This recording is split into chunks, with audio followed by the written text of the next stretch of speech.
Bonjour, je suis une femme de 37 ans qui travaille actuellement à San Francisco. Je suis divorcée depuis environ 5 ans.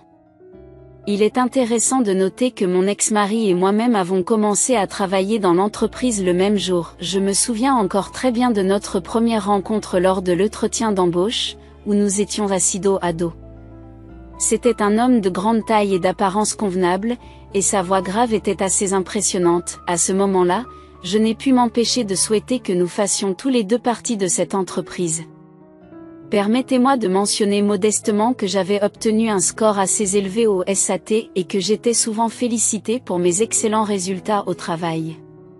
Bien que j'ai été un peu nerveuse lors de l'entretien, j'ai réussi à décrocher le poste. Peut-être que l'auto-hypnose que j'ai pratiquée avant l'entretien m'a aidé à rester fidèle à moi-même. Le premier jour de travail, j'ai été ravie de découvrir que mon ex-mari avait également été embauché et nous sommes devenus collègues. Nous avons suivi une formation ensemble et partagé les pauses déjeuner, ce qui nous a permis de mieux nous connaître et de nous rapprocher. Alors que j'étais énergique et ambitieuse, mon ex-mari était d'une nature calme et aimable, abordant toujours les tâches avec douceur. À l'époque, je n'avais fréquenté que des mauvais garçons, mais après avoir subi de multiples trahisons, je me suis sentie attirée par le comportement doux de mon ex-mari. De son côté, mon ex-mari semblait apprécier ma personnalité active et vive, qui contrastait avec la mienne, et me trouvait charmante. Par chance, nous avons été affectés au même service, et comme nous avons passé beaucoup de temps ensemble, il est difficile de dire qui a fait le premier pas, mais nous sommes naturellement devenus un couple. Chaque jour, je me délectais du bonheur que me procurait mon mari. Attentionné et gentil. Cependant, au milieu de cette joie, il y avait des moments d'inquiétude. Comme nous étions tous deux de nouveaux employés, nous craignions les conséquences de la découverte de notre relation. J'ai donc suggéré que nous gardions notre relation secrète pendant 1 an, après quoi nous pourrions partager ouvertement notre statut avec nos collègues. Mon mari, toujours prêt à m'écouter inconditionnellement, a accepté ma suggestion. Je suis tombée encore plus amoureuse de lui pour sa nature prévenante et j'ai pensé que mes rencontres précédentes ne pouvaient pas vraiment être définies comme des rendez-vous galants. Cependant, malgré sa personnalité sympathique, mon mari avait un défaut important, il manquait d'ambition. Contrairement à moi, qui visait une promotion rapide basée sur le mérite, il semblait se contenter de n'importe quel rôle et s'attachait souvent à soutenir les autres plutôt que lui-même. Je souffrais de voir comment ses collègues profitaient de lui. Après le travail, je lui rappelais gentiment, « Chérie, n'en avons-nous pas déjà discuté ?» À mes yeux, il était clair qu'il devait s'affirmer davantage. Si seulement il pouvait le voir aussi, si vous acceptez systématiquement de répondre aux demandes de tout le monde, vous finirez par nettoyer le désordre de quelqu'un d'autre sans aucune chance de promotion. Vous n'aspirez pas à gravir les échelons professionnels, je l'ai relancé avec insistance, adoptant un ton maternel, comme une mère qui se préoccupe des notes de son enfant. Cependant, cet aimable individu s'est demandé pourquoi je m'agitais pour des choses insignifiantes, soulignant que cela ne le dérangeait pas. Malgré ses nombreuses qualités, le seul défaut important était la cause de mes fréquentes frustrations au travail. Un jour, j'ai entendu par inadvertance la conversation téléphonique de ma directrice adjointe dans le salon des femmes. Je n'ai plus besoin de faire d'heures supplémentaires le soir ces jours-ci, m'a-t-elle dit, j'ai trouvé quelqu'un qui s'occupe de toutes mes tâches. Donc je n'ai pas à m'inquiéter. Réunissons-nous ce soir. Elle a suggéré d'inventer une raison pour quitter le travail plus tôt, en invoquant une affaire de famille. Malgré le plaisir que j'avais retrouvé au travail, cette affirmation audacieuse a déclenché la colère en moi, m'obligeant à réfréner l'envie de lui attraper les cheveux. Cet incident a souligné l'importance de chercher à obtenir une promotion lorsque l'on est confronté à un traitement injuste. Je me suis demandé comment elle pouvait parler avec autant d'insistance alors que j'étais juste à côté d'elle, certaine que la personne à laquelle elle faisait référence au téléphone était mon mari, compte tenu de mon mécontentement à l'égard du directeur. Lorsque je lui ai jeté un regard désapprobateur, la sous-directrice m'a conseillé de ne pas tenir compte de ce que j'avais entendu, en déclarant, en tant qu'ancien, « Permettez-moi de vous donner un conseil, faites comme si vous n'aviez rien entendu ou rien vu, si vous vous rangez du côté de votre collègue simplement parce que vous avez Commencez le même jour, je vous ferai faire des heures supplémentaires à la place de Jonathan. Désireuse de lui révéler que la personne dont elle parlait était mon petit ami, je m'abstins, considérant que notre statut de nouveaux arrivants n'aurait aucune incidence sur la révélation de notre relation. À partir de ce jour, j'ai insisté auprès de mon mari peu enthousiaste pour qu'il collabore à un plan de développement d'un nouveau produit, anticipant la nécessité pour l'entreprise de lancer une nouvelle activité ou un nouveau produit. J'ai constaté que mon mari manquait de motivation et qu'il était accablé par les responsabilités excessives des autres. Comme prévu, 1 mois ou 2 plus tard, le département a demandé à tous les employés de proposer des idées de nouveaux produits, sans tenir compte de leur position. Par chance, mon chef d'équipe, qui me soutenait, a adapté mes horaires de travail, ce qui m'a permis de me concentrer sur le développement du nouveau produit.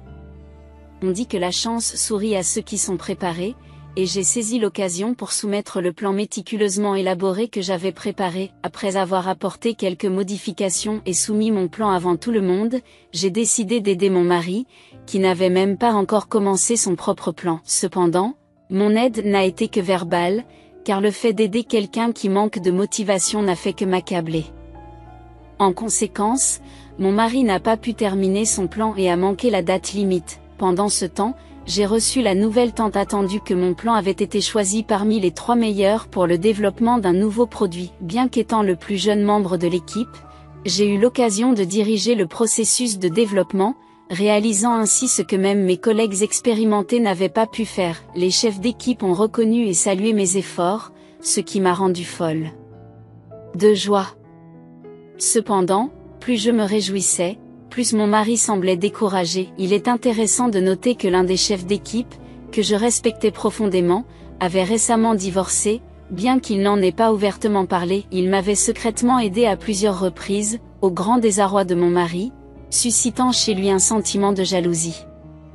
De plus, lorsque j'ai réussi à développer un nouveau produit, mon mari m'a comparé à lui de manière sarcastique. Réalisant que c'était le moment idéal, je l'ai confronté, lui expliquant qu'il aurait dû m'écouter et préparer un plan à l'avance. Malgré ses qualités admirables, il devait surmonter son manque d'ambition et assumer son rôle de chef de famille. À ma grande surprise, c'est lorsque j'ai parlé de notre mariage que mon mari a semblé pris au dépourvu pour la première fois. À partir de ce jour, il a commencé à consacrer plus d'attention à son travail. Afin de l'encourager, je l'ai félicité pour ses efforts.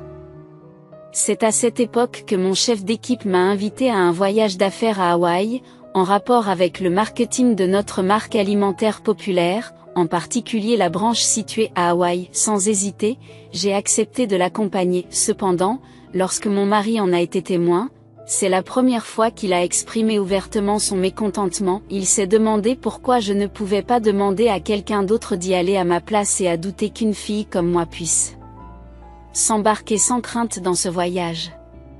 Je lui ai expliqué que c'était mon idée et que, par conséquent, c'était à moi de m'en occuper. Sa colère face à la situation m'a fait rire, car elle confirmait à quel point il tenait à moi. J'étais heureuse de savoir que s'il avait développé plus de compétences, il serait vraiment un homme exceptionnel. Il était difficile de trouver quelqu'un comme lui dans ce monde, et j'étais donc déterminée à assurer sa réussite. Cependant, je ne pouvais m'empêcher de plaindre mon chef d'équipe. J'ai pensé que le moyen le plus rapide de motiver mon mari était d'utiliser mon chef d'équipe comme catalyseur. Je voulais montrer à mon mari que j'étais attirée par les hommes compétents en suscitant sa jalousie. Dès le début de notre relation, j'ai stratégiquement mentionné mon prochain voyage à Hawaï, en donnant l'impression que je n'avais pas d'autre choix que d'y aller. Mon mari a boudé et est resté silencieux toute la nuit. Avant de partir en voyage d'affaires avec mon chef d'équipe, je dois admettre qu'il régnait une atmosphère étrange entre nous à Hawaï. Je me suis donc glissée dans notre conversation et j'ai dit que je sortais avec quelqu'un. Mon mari, qui n'était pas au courant de notre liaison, a été surpris par mon aveu. Il m'a promis de garder le secret puisqu'il n'était pas au courant de notre relation après avoir terminé le voyage d'affaires à Hawaï comme prévu. Mon mari est devenu de plus en plus ambitieux dans son travail. Il n'a pas pu changer sa gentillesse, acceptant toujours de travailler pour ses supérieurs. Parallèlement, il a continué à étudier et à mener des recherches en marketing pour le développement de nouveaux produits. Nous avons tous deux obtenu des promotions, ce qui m'a donné encore plus envie de travailler. De manière inattendue, j'ai appris que j'étais enceinte. Bien que je souhaitais avoir un enfant après m'être mariée, le moment n'était pas idéal. Malgré cela, mon mari était ravi et m'a demandé en mariage immédiatement. Je ne pouvais pas ignorer la vie qui grandissait en moi et trahir l'homme qui m'avait demandé en mariage avec tant de joie pour ma grossesse. Nous nous sommes donc mariés plus tôt que prévu. Il va sans dire que mes collègues ont été surpris, car ils n'avaient aucune idée de notre relation. La directrice adjointe du salon des femmes, qui avait toujours été impolie, a été particulièrement étonnée. Notre relation l'avait mise mal à l'aise, car le favoritisme de mon mari à mon égard était évident. À part elle, tout le monde nous a félicités. J'ai fait part à l'entreprise de mon malaise à propos de ma grossesse, ce qui a eu pour effet de réduire ma charge de travail. Cependant, je n'ai pas trouvé le bonheur dans cette situation. Au contraire, je me sentais un peu mélancolique. De plus, le chef d'équipe qui s'occupait de moi a donné sa démission. Mon mari s'est réjoui de cette évolution. Bien que je ne l'ai pas montré, j'étais désolée de le voir partir. Bientôt, une nouvelle assistante de direction a été engagée, apportant une nouvelle dynamique au bureau. Le chef d'équipe a été transféré dans notre service, à la grande joie de mon mari, qu'il avait rencontré lors de son entretien. La chef d'équipe était tout aussi heureuse de voir mon mari, mentionnant qu'elle se souvenait de lui. Cependant, en raison de mes changements hormonaux, je n'étais pas très enthousiaste.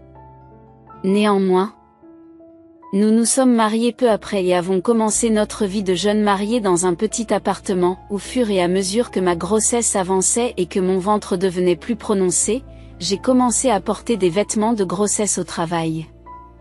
Je ne pouvais pas m'empêcher de remarquer les regards des gens, même s'ils ne me traitaient pas différemment à cause de ma grossesse. Quoi qu'il en soit, j'ai commencé à me sentir gênée et à perdre confiance en moi.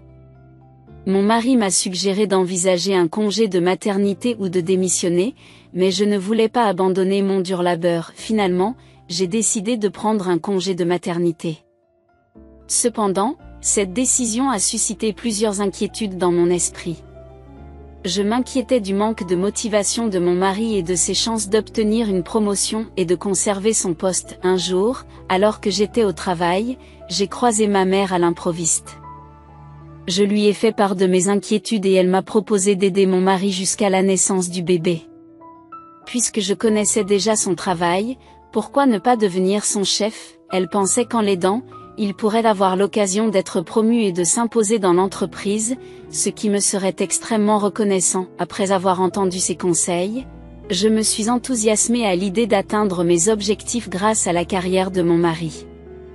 De nombreuses idées ont afflué dans mon esprit et j'ai retrouvé l'enthousiasme que j'avais lorsque j'ai commencé à travailler. Depuis ce jour, je discutais volontiers avec mon mari de ce qui se passait sur son lieu de travail lorsqu'il rentrait à la maison. Grâce à lui, j'ai découvert que le chef d'équipe, qui occupait un poste important dans l'entreprise, envisageait de créer une nouvelle entreprise.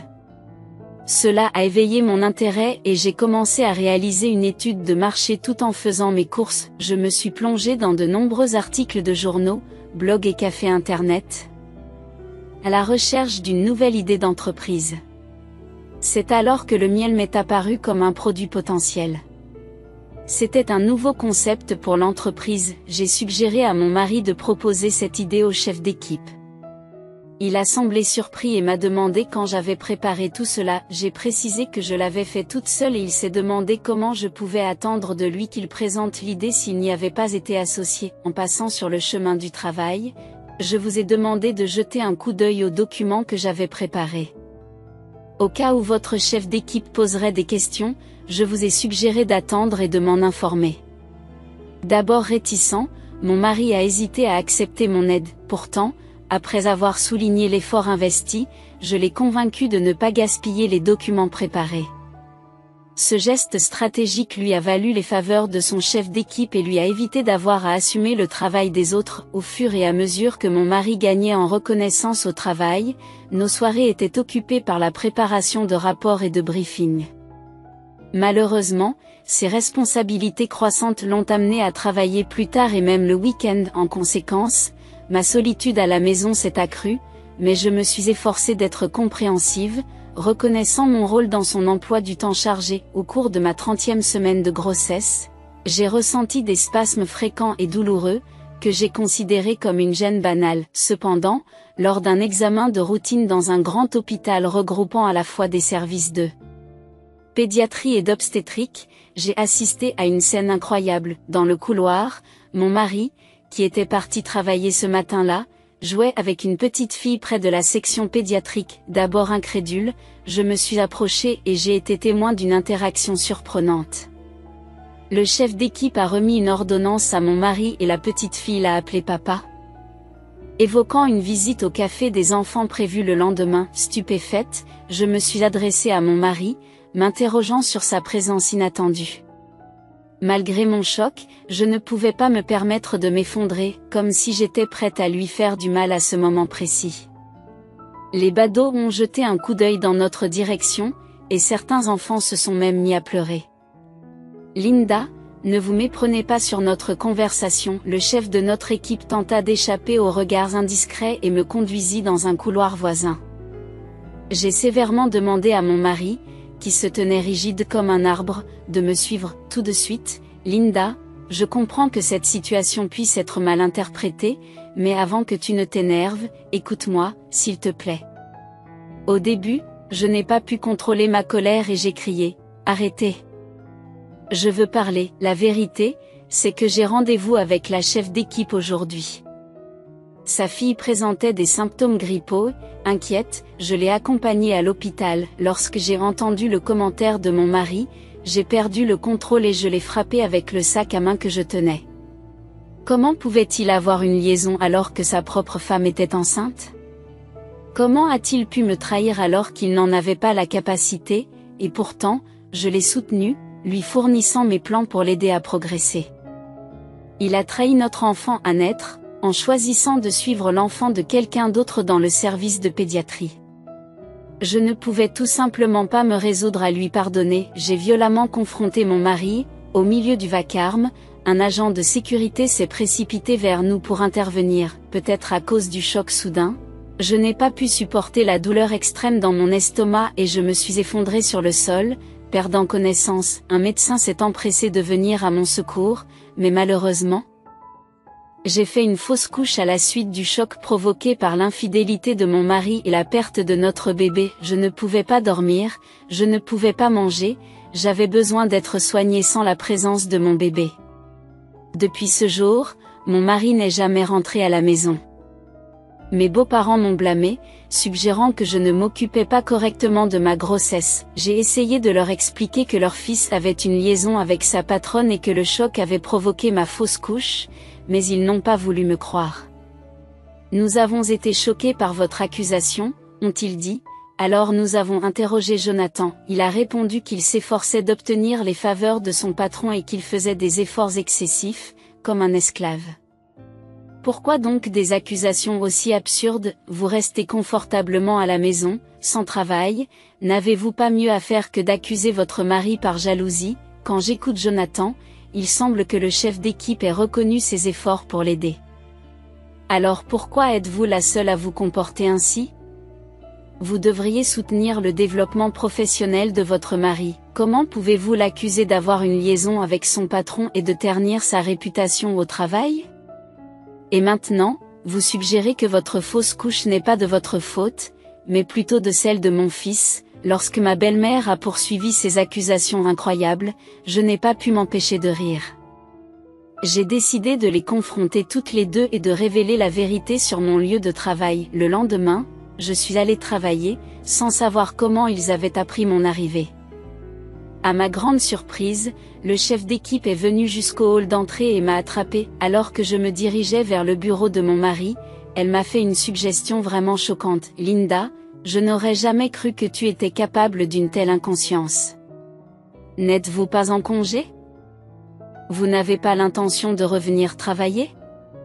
Envisagez-vous de divorcer de mon petit ami et de démissionner? Ces paroles m'ont laissé abasourdi. Comment pouvait-elle parler de mon mari comme de son petit ami? J'avais l'impression que le monde était à l'envers. Vous devriez vous calmer et penser logiquement, a-t-elle poursuivi. Vous aviez déjà une bonne réputation avant votre mariage.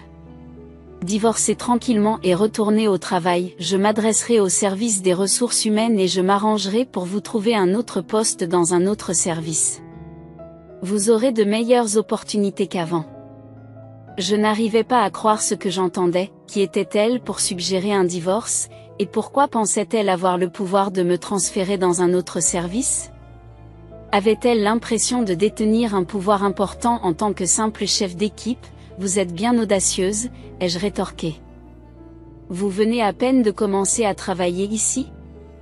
Qui êtes-vous pour me conseiller sur mes affaires personnelles ou pour dicter qui peut travailler dans votre service? Insinuez-vous que l'entreprise vous appartient, et comment osez-vous parler d'un transfert de service? Vous n'êtes rien d'autre qu'un chef d'équipe et une femme adultère qui couche avec ses subordonnés. Vous n'avez aucune crédibilité. Ce que vous devriez faire, c'est ne pas agir avec arrogance devant moi, mais plutôt vous agenouiller et demander mon pardon. Comment oses-tu te comporter ainsi? À ce moment-là, le chef d'équipe m'a donné une gifle. Je suis resté interloqué. C'est moi qui suis responsable ici, a-t-elle affirmé. Lorsque vous connaîtrez les faits, vous comprendrez qui je suis. J'ai le pouvoir de vous licencier à tout moment, et j'ai le pouvoir de promouvoir n'importe qui. En fait, j'ai même embauché votre mari. Tu es sorti de nulle part, tu m'as volé Jonathan, tu t'es mariée et tu es tombée enceinte. C'est incroyable. Je n'arrivais pas à croire ce que j'entendais. Ces paroles m'ont ébranlé au plus haut point. À ce moment-là, mon mari est apparu et s'est inquiété pour le chef d'équipe. Il m'a demandé, « Tu vas bien? Je te cherchais. Pourquoi es-tu venu ici? » J'ai eu besoin d'un moment pour rassembler mes idées. Je m'occupe de tout, et ils m'ont dit. Es-tu une femme qui s'accroche ainsi? Tu ne te rends pas compte que ton arrogance m'a rendu malade de toi? Je vous en supplie. S'il vous plaît, accordez-moi le divorce. Je me suis demandé si cet homme était le même mari gentil et doux que j'avais connu. Je pensais qu'il agissait par dépit. J'ai envisagé de ne jamais accepter le divorce.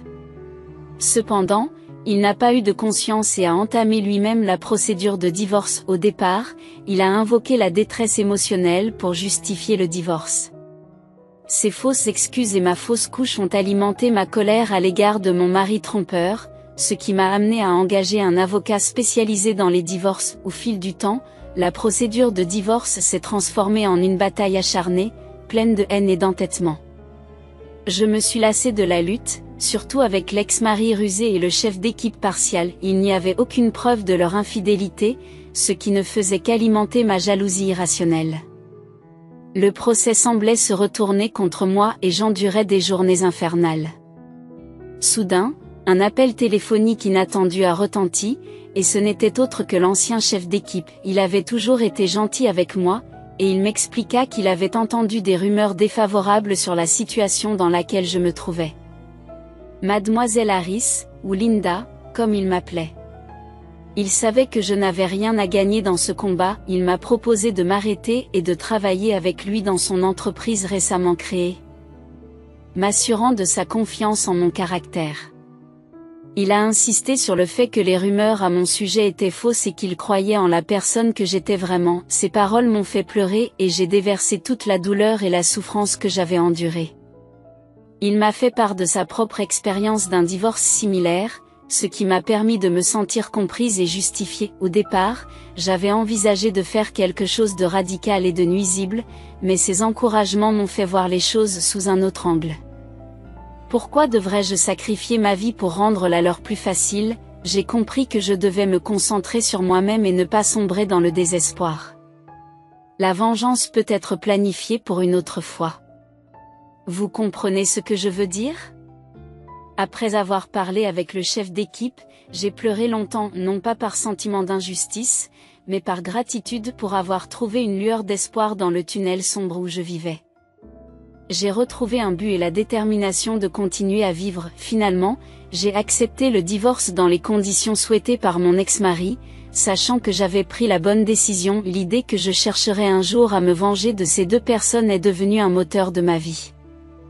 J'ai travaillé sans relâche dans la nouvelle entreprise, y consacrant mes efforts jour et nuit. Puis, de manière inattendue, j'ai appris que l'entreprise nouvellement créée se développait sur la base du plan d'affaires que j'avais élaboré et remis à mon ex-mari. Déterminé à affirmer mon influence, j'ai décidé d'améliorer le concept en introduisant une nouvelle idée dans la même entreprise et en l'affinant. Notre entreprise a connu une percée significative dès son lancement, bien qu'il s'agisse d'une start-up.